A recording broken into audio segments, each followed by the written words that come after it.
flaming boat. Morning. That's it. Go on, have some more then.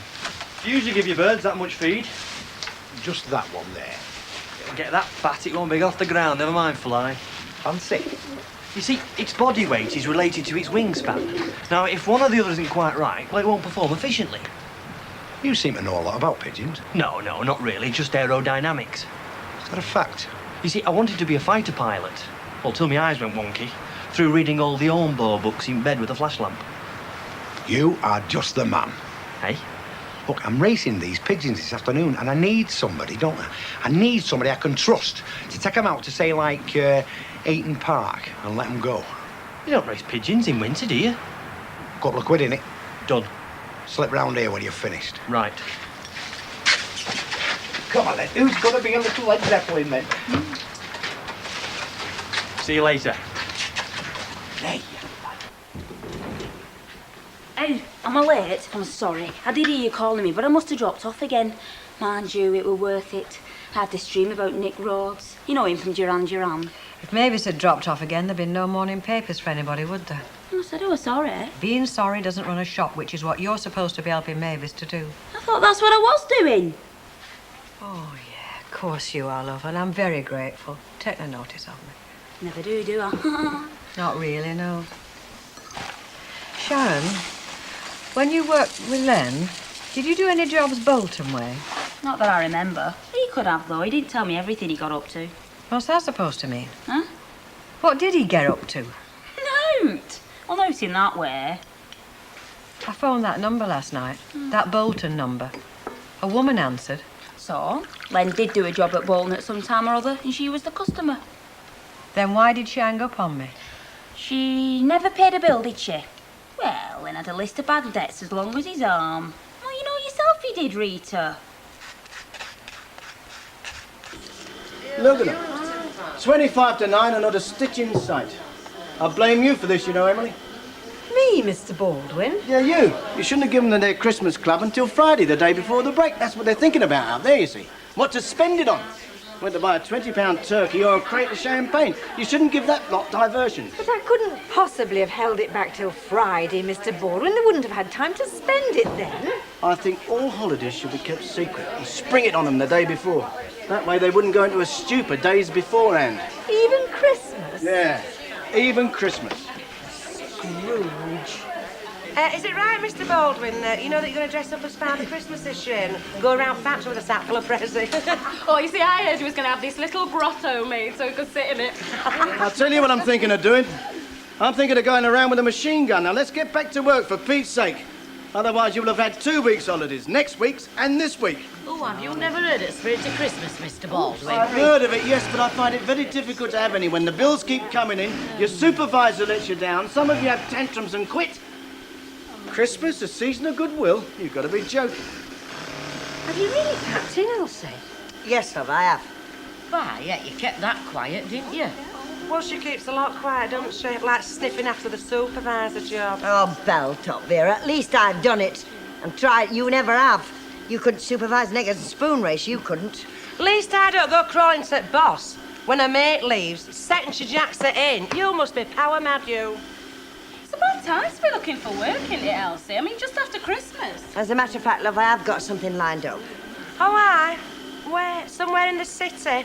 More like sweeping up in a poodle parlour. Now, look, Vera, I've told you, shut your mouth or else I'll shut it for you. Oh, yes, you and whose army? Me and my army. You are, you. Vera, that's enough. Aye, after all, it is Christmas. Well, I always get very depressed on Christmas. Oh, shut up. Boxing Day I don't like. By the decorations look tatty. It's all right. It's all flaming better for me. There you go. Last box of crackers in the shop. It's a lovely Christmas present, that. In fact, I'll go as far as to say it's a cracker. They're expensive, I'll tell you that. Still, what isn't at Christmas? Do you know what my husband says about Christmas? He says it's a capitalist contract to keep the working class poor and humble. He's dead right. You try and be merry and bright. Yes, well, I think perhaps you try a bit too hard, Sharon. Well, Christmas comes but once a year. It isn't a happy time for everybody. I mean, think about poor Rita. How's she going to feel this Christmas? Yeah. And she keeps making it worse by going on about that phone number she found in Len's pocket. It's like becoming an obsession with her. Are you doing anything special this weekend? No, nothing. Oh, what about this fellow Rita said you had? Victor, is that his name? Yes, but he goes skiing at Christmas. He's one of these very active men. Oh, why didn't you go with him? Oh, no, thank you. I never have liked snow. It's cold and it's wet. I think it's because boys were always putting snowballs down my neck when I was a girl. Oh, that's supposed to be a right load of laughs. Well, I didn't find it very funny. Hello. What are you doing here again? You only emptied bins yesterday. Did I? Yes, I did. I know I did. But with it being Christmas... Dear. What's up? Christmas, we're trying not to mention it. Oh, well, with it being the unmentionable time of the year, I thought you might have more rubbish. More rubbish to what you usually have. In one day? Yeah. Well, we haven't. Oh. So, would you like to buy something instead? Well, Hey, do you like love stories? Not Here, Auntie's Midnight Visitor. It's marvellous. Come on, it's only 20 pence. You've got 20 pence, haven't you? Thank you. Anything else? No, Right, but... ta-ra, come again. Ta-ra. Sharon, that was very cruel. When he only came in to see you, that business about the rubbish was just an excuse. Oh, well, he's a right wally. No, it's Terry Duckworth I fancy. It's all fixed for 1 o'clock. I'm tied up here then, aren't I? Oh, you're welching, aren't you? Look, your bet's forfeit if your bird's a non-runner. Non-flyer. You what? Well, pigeons don't run, do they? They fly. Horses, they run. I know pigeons fly. Well, you said that... Oh, forget it. Doesn't matter. It was a joke. Well, it's not funny, Terry. I've got money invested here. Yeah, me mum's money. Oh, but it's a partnership, innit? And we're married. That's what marriage is all about. Look, it's 1 o'clock and out. Hang about a minute. Well, it's not very busy in here, this dinner, is it? No, Fred, you can't skive off to raise your pot-chested sparrow. Well, I don't have to ask you, Lynch, do I? I'm taking the time off anyway, so you can like it or lump it. Ditto. Ditto to what? Fred's being unruly again.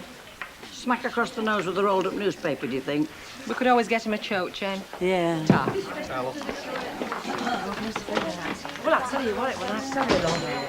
Which one of you two's going to buy us a drink, man? Sorry, my love, I just dropped into a bite for a bite to eat. Run off my feet and running them lucky drunks about that can't afford to drive. See you, Fred. Well, you will my pigeon. Pigeon? Just an expression, my love. Like, never mention green peas when you're talking to a duck. Just an expression. What a card your jacket eat. And a mug. What's going off, Arthur? I know what's not going off here. I'm not getting a drink. 2 lagers, please, Bet. Do you know, I thought you'd never ask. I asked you a question, Arthur. Well, all I can say is, you know that present he was going to buy you with that 10 quid he bought us? Yeah, well, what about it? Well, it's all in the air, ma'am. Ta-da. Do you know he's getting as daft as his dad, him? Well, you know what they say here, like father, like son. Well, God help him, and God help me and all. Sorry I can't make it any more than 84. 84? Sorry, I can't either. You've not heard that rhyme, then? Christmas is coming, strike up the band, please put a tip in the barmaid's hand. I'm sorry, love, I can't hear you. I hope Elsie's here. Elsie, like a drink? No, love, I've just nipped in for a quick one, that's all. See, she won't even have a drink with us now, the stuck-up bitch. I wonder why, Vera. Can you feel a sharp pain in the middle of your back? Eh? Vera's giving you some lovely black loops. I'd be very surprised if she was smiling at me. Oh, workers fighting each other. I am no longer a worker over there, at least I won't be after next week. Did you take the plunge, then? Have you got something better lined up? Yeah, I did. You know we were talking about the Newtons and the breweries coming here some weeks ago. Don't remind me. Fred did his Cary Grant act with Sarah Ridley, and she left here looking very haunted. I remember. Well, you know I was mentioning about George Newton yesterday. And? Well, I went to see him, and he said to phone him back, so I did. And I've got the job. I can start at the Tropicana any time I want. Cheers. Cheers. The Tropicana? Yeah. Don't you know him? What's up with it? It's a dive, Elsie. Even I'd be pushed to go in there, and you know me, I'm not very particular. Especially when my night off falls on a wet Monday, I can get to feel very desperate. Oh, nasty. Have you actually given your notice in at Bold? Yes, I am. Well, you could always ask for it back. With that lot, she's paying.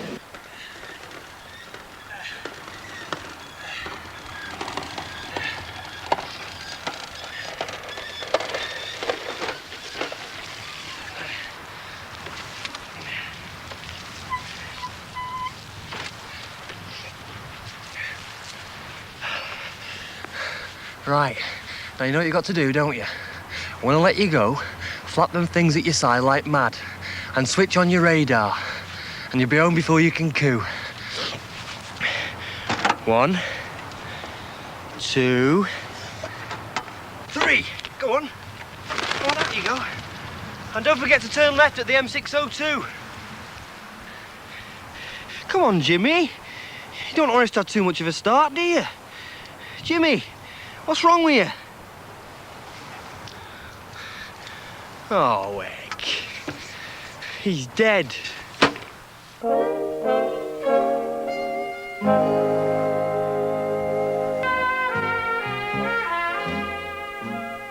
Yeah, I nearly got engaged twice while I was over in Germany. Honest? Yeah.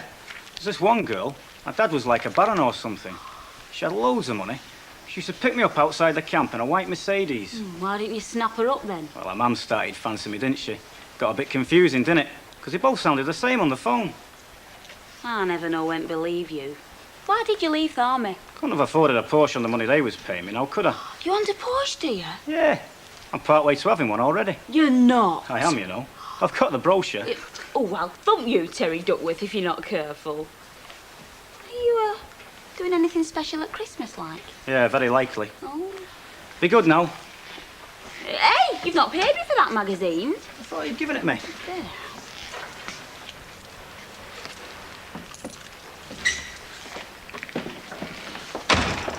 I'm just going to pop to Rita, see how she is. Do you hear me, Sharon? Yeah, all right. Well, can you manage on your own? Yes, I can manage on my own. I managed on my own at Sheffield, and I had to look after 50 dogs there, not bits of paper. I'm only asking.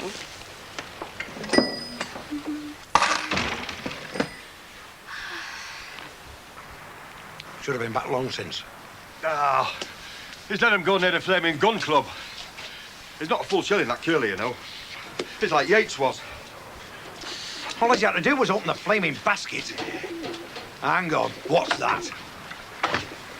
Where have you flaming been, you? Eaton Park, where do you think? Oh, you got that right, any road. Is Horace back? Horace? Your pigeon. Not a dicky bird. Well, I released him and off he went on his merry way. In the right direction? Straight down the M602, and I told him to turn left at the end. I suppose it turned flaming right, didn't it? What about my bird? Ah. Ah, what do you mean, ah? He's dead. Dead? How do you mean he's dead? You know, dead. Lifeless. Kaput. Zapped. How did that happen, then? I don't know. I think he must have had a heart attack or something. I said, come on, Jimmy, your turn to reach for the sky. Not a sound. Not a flutter. And there he was, in his box. Gone to Jesus. Is he in there now? Yeah, do you want to see him? It must have been all that grub you fed him this morning, Mr. Duckworth. What grub? That was my way of giving him more energy for race, you see. There. He's dead, all right. Fancy me flipping bird dying on me. Right, well, that's it, innit? No race, no bet. Hang about. Now, the bet were the first bird to return to the pigeon cote, right? Yeah. Right. Well, if that's the case, if this is my bird, right? That's the coat, right? Right, it's returned. I've won. OK, Curly? Well, I suppose strictly according to the rules. Hey, kid, they're talking about you again. They'd be dumb if they didn't have me to talk about, wouldn't they? You said that about a few folk round here, lovey. Ah, you're right there, kid. Oh, trust you, dear. Hey, what are you doing back again? I thought you were busy. Can I have a word, Lynch? You said half an hour. You've been gone nearly an hour. There's been complications. Ask her, go on, ask her. Ask me what? It's in your capacity as stakeholder. Ask her. Hey, what's going on? Well, we've had a race, haven't we? How could... No, it did not. How could we have had a race when neither bird finished and one of them didn't even flaming start? Mine finished, did it? Yeah, but it was flaming dead. Is it back in that coat or not? Yeah, but it's like that. Is yours? Well, no, Right, no. Lynch. I'm claiming that 20 quid then. I've won. What 20 quid? Hang on, hang on. You're saying that you've won this race with a dead pigeon, That's just what he is saying. Have you ever heard else of flaming daft? Fred? My pigeon died on the way to the start. Young Curly brought it back. Still dead? Of course it's still flipping dead. I picked it up and put it in the coat, so I've won. What happened to your pigeon, Jack? I take it didn't die. This pigeon didn't show up. It must have met with a lovebird somewhere. Right, Lynch, come on. Have I won or not? Look, how can he have with a dead bird? That's ridiculous, love, is that? Look, Lynch, it's your decision, and we have agreed to abide by it. You have? We have. Well, obviously, a dead bird can't race because it's dead. No way! It was all right when it left its coat, Perfect. but it was dead when it got back. As a doornail. But his got back. Yours didn't. I tell you, he's met up with a lovebird somewhere. I might have guessed. Fred's won, hasn't he? Oh, Fred's bird got back and yours didn't. And that's my decision on the facts. And much as I hate it, I shall go and get you your 20 quid. Well, that's a diabolical decision. That is diabolical. It's the only decision you can make on the facts, mate. I'll remember you, fatso. Is it true you moonlight as a tar boy? Don't get bitter, Ducky. You have done me, you... It's me that's been done. 10 of that 20 quid were mine. What you said you were going to buy a Christmas present with. Shut up, Vera. Have you got no sense? Can't you see your husband's just been ripped off, eh? It's me that's been ripped off, Jack. Jack! Come on, let's follow her. Stop her killing him. Hey, can't we hang on a minute? Oh, 3. You're evil, you two. Go on. Let's go. I hope you're flaming satisfied. Boy, I'm Lynch, very. Hey, it'll make my Christmas, this. Oh. Well, you played a blinder there, kid. I wouldn't have let Fred win. He'd be strutting round like a manager. Well, I had to be fair, Betty. I mean, strictly on the facts he's won. His bird was first back in that court, dead or alive. Oh, well. I only hope Mike Baldwin is as fair to me when I ask him for my job back. Take a sprig of mistletoe with Oi! Well, I think what Sharon said's the explanation. I mean, the woman in Bolton's a bad payer. And the moment I said my name was Fairclough, I mean, she slams the phone down like it were red hot. She probably thought she'd got away with it after all this time. Got away without paying, I mean. Yes, I think Sharon's right too. I mean, Len did have a lot of bad payers. Yeah, they sent me out collecting once, him and Len. I didn't come back with a penny. I fell for every sob story they give me. I mean, I knew they were all lies, but when they tell you the baby's got bronchitis and they haven't got enough money to buy coal, you know. Anyway, I'm very glad, Rita, because you've got enough on your plate. Now, have you thought about what you want to do at Christmas? We can have Christmas dinner together if you like, because I'm not going anywhere. And then you can both come to us on Boxing Day. That's if you don't mind cold turkey and stuffing that's gone rock hard. You're both very kind. I'll see. Right, well, I'd better be getting back, or else I might just find Alf crying somewhere in a corner. He gets very emotional round about Christmas time, you know, especially when he looks at all those unsold plum puddings. Ta-ra, love. Ta-ra. Bye-bye. Bye-bye. She's been very good, hasn't she? I mean, she's rallied round. Yes, she has. I won't forget it. Right, well, I'd better get back to the cabin. See how many admirers Sharon's got there. What are you going to do this afternoon? I'm going to check it out, aren't I? Check what out? Check if the woman in Bolton is a bad payer. How? Well, it'll be in Len's job book at Ledger, at Yard. Rita, I thought you said you were going to drop it. I never said that. Oh, Emily, thank you. I really appreciate that, thanks. Well, I hope they're the sort of cigars you smoke. Oh, yeah. Yes, they are. They're perfect. Ernest always liked a cigar at Christmas. Yeah. Yeah, I remember he did like a cigar. But he never looked right with one somehow. No, he wasn't really the cigar sort. He was a smashing fella, though. A prince.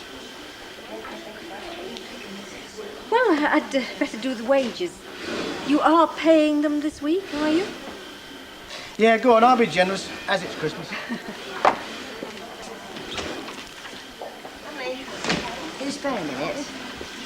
Is he busy? No, not very. What sort of a mood is he in? Oh, much improved. A veritable reformed Scrooge.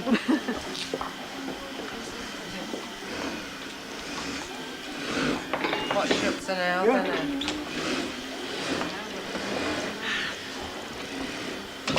You got a minute? Don't tell me you come to give me my Chrissy Prezi, or is it a joint one from my adoring staff? No. What is it then? Well, I was just thinking.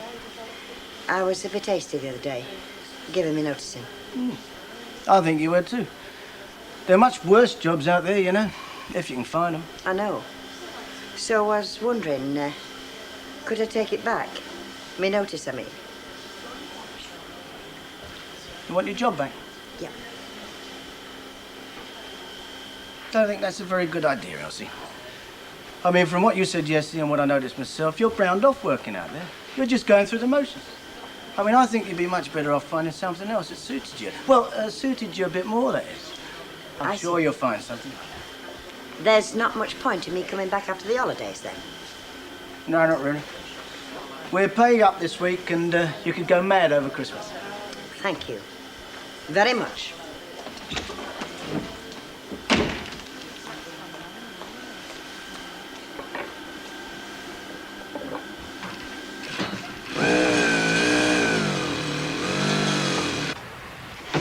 Rita, I wish you wouldn't.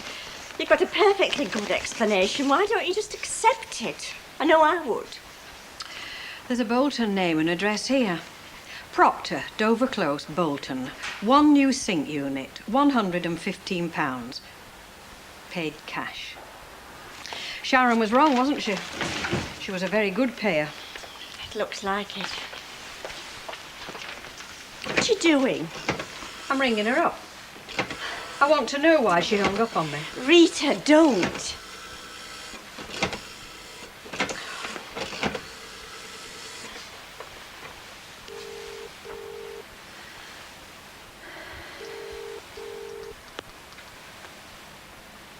Hello?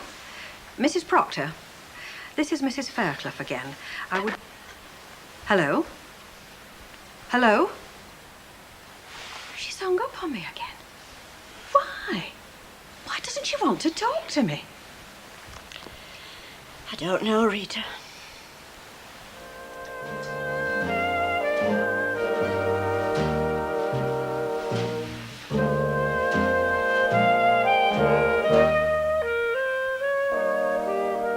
Don't forget to check out the Granada Plus website at www.gplus.co.uk. Up next today on Plus, Lust is in the Air in Emmerdale.